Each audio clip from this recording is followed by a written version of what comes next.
সেদিন এক ভাবি বলতেছে, একজনের বাসায় গেছিলাম অনেক আগেই গেছিলাম, হঠাৎ করে কথাটা মনে পড়লো।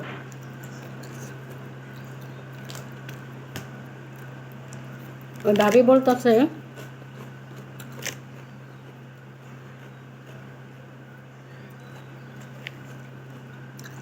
যে আমার মেয়ের বিয়ে দিছি, মেয়ের বিয়ে দেওয়ার সাথে সাথে শিখা দিছি কারোর সাথে শ্বশুর বাড়িতে এক জবাব দিব, দুই জবাব দিয়ে দিবে। আমার মতো মেনাবিলে ওর থাকার দরকার নাই, লাথি খাবি। শুই না হাসলাম। তাই ভাবলাম যে আমার মেয়েও ছোট, আমার মেয়েকেও তো এই শিক্ষাটা দিতে হবে। আমার মেয়েটাও বড় হোক, বিয়ে দেওয়ার সময় আমি এটাই করব। যে আসলে তো ঠিক কথা। এখন দেখি কতগুলা সংসারেও চিন্তা করে দেখলাম যে আসলে তো এখন দেখি যেই বউগুলা কথা বলতে পারে সেগুলো খাটে বসে বসে ভাত খায়, ওইটাই রাইট। তাই ভাবলাম আমার মেয়ে তো ছোট ছোট বড় হোক, আমিও সেই সুযোগটা কথাটা বলে দিব আমার মেয়েকে বিয়ে দেওয়ার সময়, যে খাটে বসে বসে ভাত খাবি।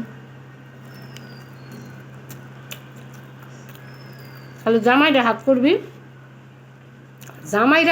হলে জামাইরে হাতে রাখবি, পরিবারের সবাই মুখের জবাব দিয়ে দিবি, ছাড় দিবি না। যদি ছাড় রোজ প্রথম থেকে, সারা জীবনই ছাড়তে হবে। আর প্রথম থেকে জবাব দিয়ে দিবি, তোর উপরে কেউ কথা বলবো না।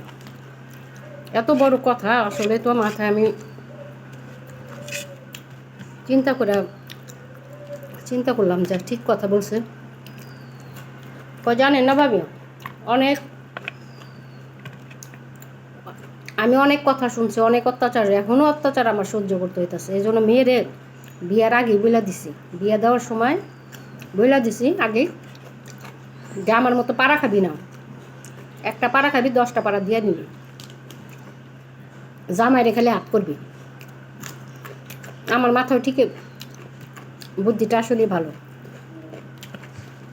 কারণ এই যুগে, আগের যুগ নাই, আগের যুগেই পারা যায় না, এই যুগে তারও পারা যায় না। এখন দেখি যারা পাড়া দেয় বউরা, তারাই খাটে বসে বসে ভাত খেতে পারে। যারা দেয় না, দিতে চায় না সহজে, তাদের আরও পাড়া উল্টা খাইতে হয়। ওই ভাবির কথা আসলে যুক্তি আছে। এই জন্য মেয়ের বিয়ে দেওয়ার সময়ই বলে দিব,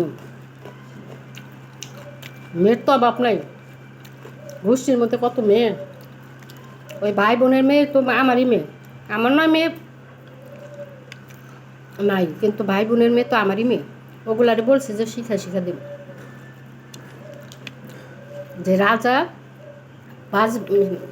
বাঁচবি তো সিংহের মতো বাঁচবি, পেশা ইঁদুরের মতো বাইসা লাভ কি? পেশা ইঁদুরের মতো বাঁচতে গেলে পাড়াই খাবি, সিংহের মতো বাঁচবি, খাটে বসে বসে ভাত খাইয়ে খাওয়াইব। শাশুড়িরা কি করব? খাটে বসে বসে ভাত খাইব। আমিও তাই চিন্তা করে মাথায় বুদ্ধিটা ঢুকছে, এই বুদ্ধিটা আগে ছিল না। হ্যাঁ বলছি, আমাদের যে মেয়েগুলো আছে সবাই শিখা দিবে এই কথাগুলো।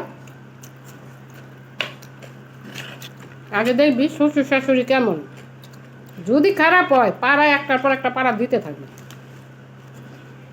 কোনো সমস্যা নাই। পাড়া সবাই পাড়া দেওয়া যদি খাটে বয়বা ভাত খায়, ওইটাই রাইট,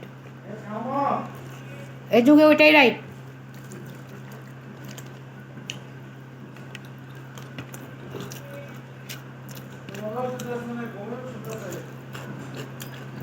বাই বাই। শিক্ষার ভিডিও দেখলে খালি পাপ হয় তা না, ভিডিও দেখে অনেক কিছু শেখা যায়। ভিডিও যদি না বাইর হইতো মানুষ অনেক কিছু শিক্ষা পাইতো না। অনেক কিছু ভালোও শেখার আছে, মন্দও শেখার আছে।